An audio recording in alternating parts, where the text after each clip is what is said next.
You will find in your order of service and on a link there a copy of this part of The People, Yes by Carl Sandburg.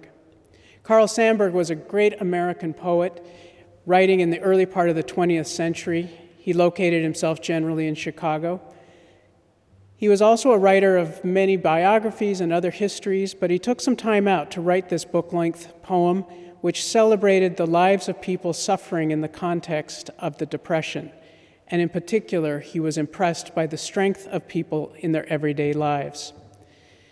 These three little pieces are a celebration appropriate for this weekend and Memorial Day. The people is every man, everybody. Everybody is you and me and all the others. What everybody says is what we all say. And what is it that we say? When shall we all speak the same language? And do we all want to have all the same language? Are we learning a few great signs and passwords? Why should every man be lost for words? The questions are put every day in every language. Where are you from, stranger? Where were you born? Got any money? What do you work at? Where's your passport?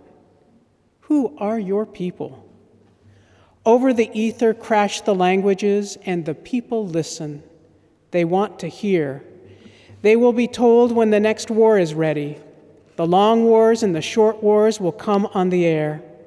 How many got killed, and how the war ended, and who got what, and the price paid. And how there were tombs for the unknown soldier, the boy nobody knows the name of. The millions of names, too many to write on a tomb, the heroes, the cannon fodder, the living targets, the mutilated, and the sacred dead. The people, yes. Two countries with two flags are nonetheless one land, one blood, one people. Can this be so? The earth belongs to the family of man. Can this be so?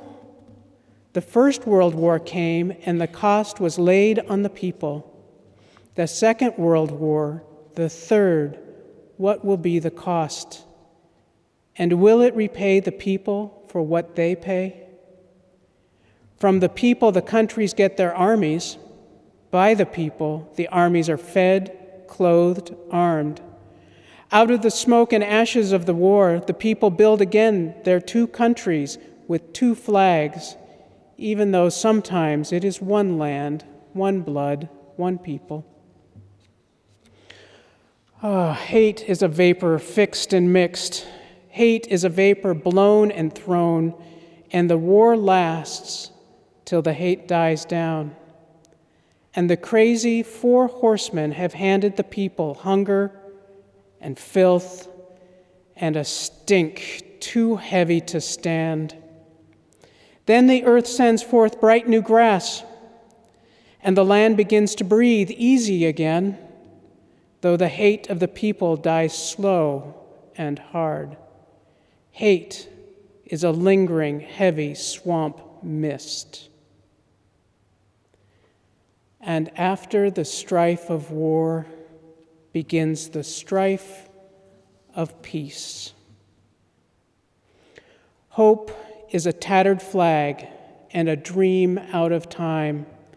Hope is a heart-spun word, the rainbow, the shadblow tree in white, the evening star inviolable over the coal mines, the shimmer of northern lights across a bitter winter night, the blue hills beyond the smoke of the steelworks, the birds who go on singing to their mates in peace, war, peace, the 10-cent crocus bulb blooming in a used car sales room, the horseshoe over the door, the luck piece in the pocket, the kiss, and the comforting laugh and resolve.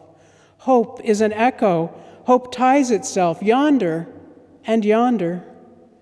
the spring grass showing itself where least expected, the rolling fluff of white clouds on a changeable sky, the broadcast of strings from Japan, bells from Moscow, of the voice of the Prime Minister of Sweden carried across the sea in behalf of a world family of nations, and children singing chorals of the Christ child, Bach being broadcast from Bethlehem, Pennsylvania, and tall skyscrapers practically empty of tenants, and the hands of strong men groping for handholds, and the Salvation Army singing, God loves us.